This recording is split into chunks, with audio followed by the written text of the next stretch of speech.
Punk ist eine jugendliche Protesthaltung. Punk ist eine Protestbewegung.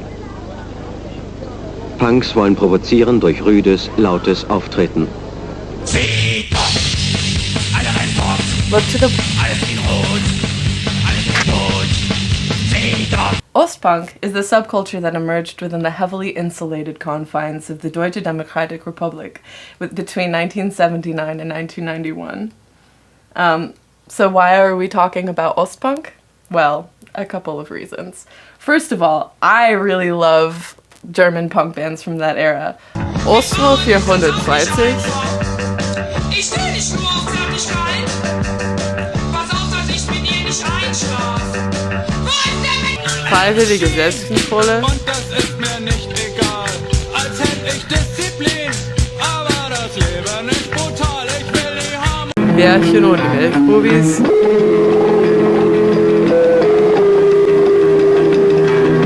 Der moderne Mann. Das Telefon klingelt, ich renne hin, falscher Bund. Das Telefon klingelt, ich renne hin, falscher Bund, falscher Bund. Ich lege den Hörer auf und sage, gib mir meine Nummer, wähle ich sie an. Das kann doch kein Irrtum sein.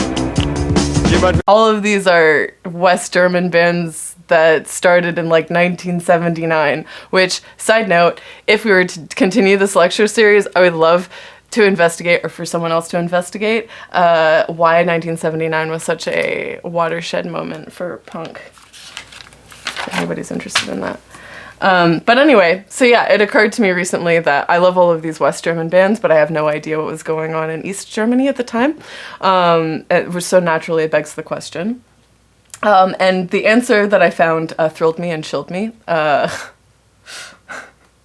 story of punk in East Germany is really great and important and unique for a few reasons. First of all, it's a great illustration of what anti-fascist dissidents can look like in the absence of capitalism, or at least in a socialist state, because of course the Deutsche Demokratische Republik didn't exist in a socialist vacuum, but we'll get to that later. And it also serves as a great illustration of how, very exemplary illustration of how government repression can unintentionally politicize a movement that was never inherently political.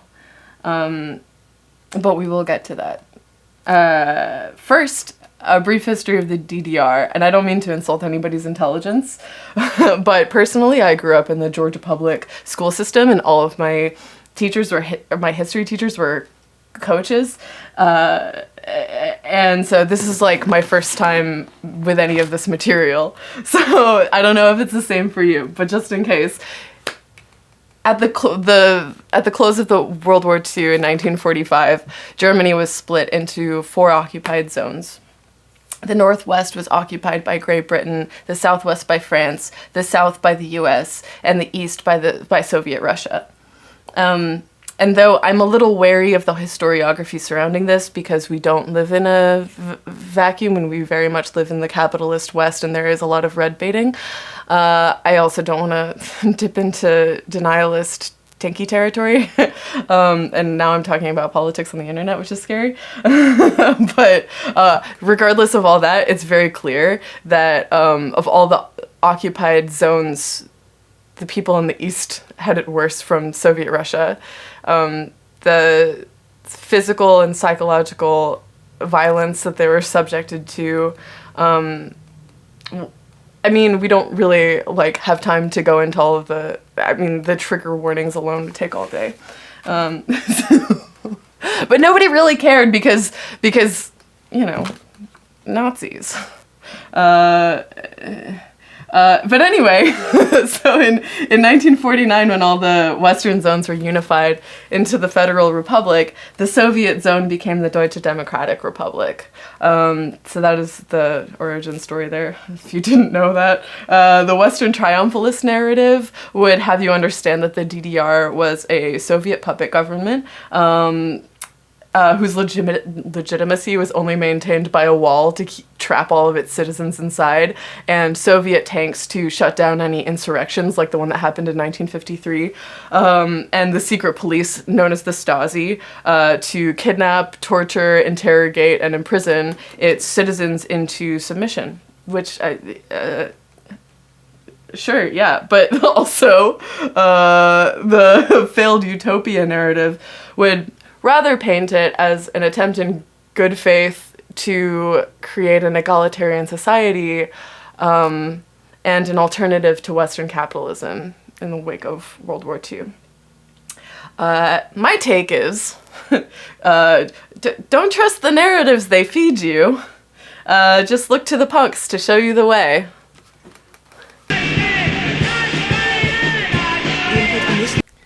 1979 to 1981. In 1979, UK punk first crossed into East Germany over British Armed Forces radio. It was illicitly recorded and disseminated in cassette tapes, and ironically it smuggled in a criticism of Western decadence, which took root and transformed in Eastern soil. The line, "no future," in the East became "too much future." In the preceding years, the Sozialistische Einheitspartei Deutschlands, or SED, had begun cracking down on Eastern German youth. Children aged 6 through 14 were expected to join the Pioneers, which was a subdivision of the Freie Deutsche Jugend run by the SED. The state-mandated youth organization intended to instill the youth with a proper socialist personality. Uniformity and limited free time were strictly enforced in school and throughout youth programming. The emerging punk subculture then represented an alternative, which punks grasped at to reclaim their youth and individuality. According to Ostpunk Henrik Gericke, to have no future wasn't what I feared. The terrible certainty crept up on me that there was too much future ahead of me, an outlook without an outlook, not helping me in the realization of my needs and interests, instead offering me bonding friendship with the Soviet Union, the unity of party and people, and an end time that wasn't ending. In the early 80s, punk remained an apolitical youth movement. They were sometimes taken in by the Volkspolizei, but quickly released and never captured by the Stasi. The biggest threat they posed the government at that time was in scaring away tourists with their greasy, brightly colored hair and body odor. The DDR relied on foreign tourists for their revenue and for boosting their public image, so it quickly became a priority to reduce punks' visibility in public spaces and get them off the street. Then in 1983, the Ministerium für Staatssicherheit released a report on punks calling them asoziale negativ dekadente Jugendliche, or asocial negatively decadent youth. Here I'd like to pause for a moment so that you can appreciate the Stasi illustration of Jugendkultur.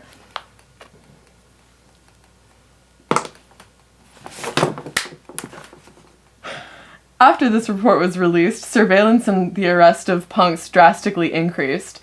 They were being targeted as a Western movement, but Eastern punks did not see themselves that way. They saw their brand of punk as germane to the DDR. And so it was. Through their aggressive targeting of punks, the Ministerium für Staatssicherheit created the very monster they feared. Fearless foot soldiers for the dissident movements of the 70s and 80s. When punks were forced off the streets, they started meeting and having shows in Protestant churches. Berlin, Erlöser, Bluesmesse, und irgendwie sprach sich rum, da können wir auch spielen. Punks werden da spielen, wir spielen da auch und so. Und dann sind wir dahin. Und da war alles schon aufgebaut. Ich weiß ja nicht, ob die ihre Gitarren mitgeschleppt haben oder was. Jedenfalls das Schlagzeug stand. Und also da erinnere ich mich noch sehr genau, dass ich hinter diesen Trommeln da rumrockte. Und dann flogen die Steine, bam, bam, bam, und auch mit aufs Schlagzeug rauf. Und dann dachte ich, ist ja geil. So war doch bei Sex Pistols auch. Da sind da auch erstmal die Flaschen geflogen und so. Und dann wurde da auch tierisch gepokt. Da waren ja auch ganz viele Punks dran da, die dann die ganzen alle an die Wand gedrückt haben. Also die waren freien draußen irgendwie in die Büsche. Und dann da rumgemacht haben. Und The Protestant Church of Germany had a very proud legacy of Nazi resistance and offered shelter to dissident groups under the guise of ministering youth outreach. While the church was technically protected under the Constitution, it was still subject to surveillance and raids by the Stasi. In one interview, Michael Laude from Planlos recalls a show raid during which his friend stuffed his lyrics sheet up her shirt because if the incendiary lyrics had been found, they all would have gone to prison. A lot of punks did go to prison as political prisoners. The entire band Vitamin A, for example, was imprisoned for their lyrics, but as soon as they were released, they all reformed under the name Anti-X. The beauty of punks, or actually no, the silver lining of punks getting arrested was that when they were released, they would go and tell all of their friends what happened, and the power of the Stasi lay in its mystery and secrecy. So just knowing what happens when you get arrested sort of lifted that, and when the punks became disillusioned with the Stasi, they also became fearless, or less fearful. But not all punks, because some of them became inoffizielle Mitarbeiters, or informants for the Stasi. Most famously, Sascha Anderson. He was a central organizing figure of the Prenzlauer Berg scene, and he was dubbed the cultural minister in Berlin.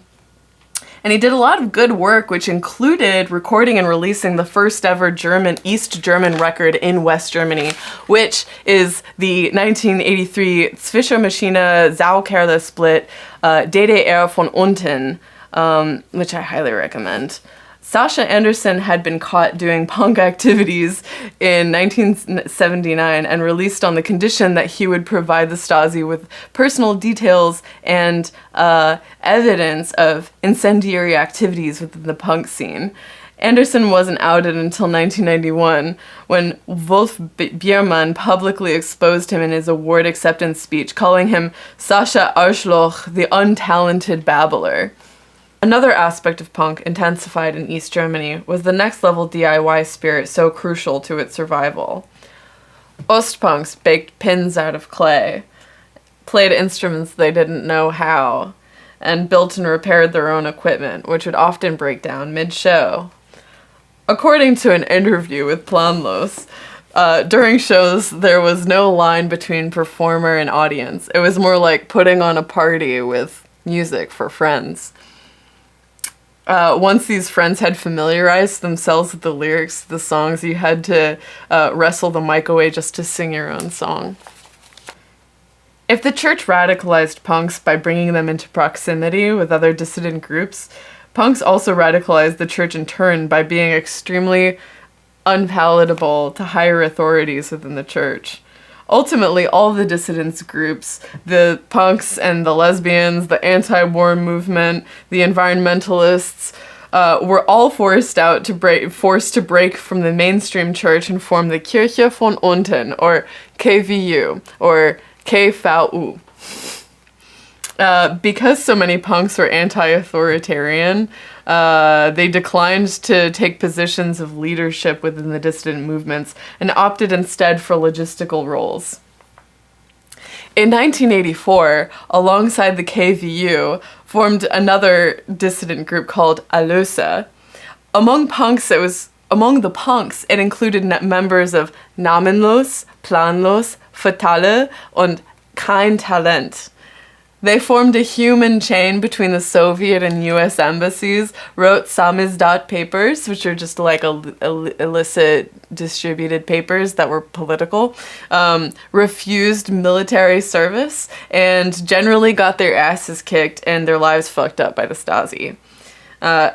But I think that what was so important about punks in this movement, besides their like toughness and their fearlessness and their can-do attitudes, was their touring networks. Because they collaborated with punks in Poland, and they booked shows with bands from Czechoslovakia, West Germany, Italy, Great Britain, and even the US and Canada.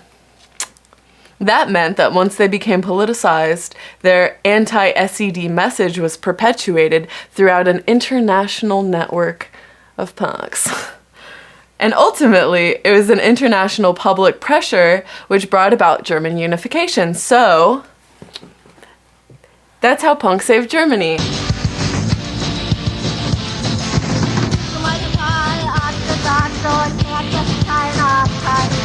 Hat man dir den Bart abgefragt und er hört sich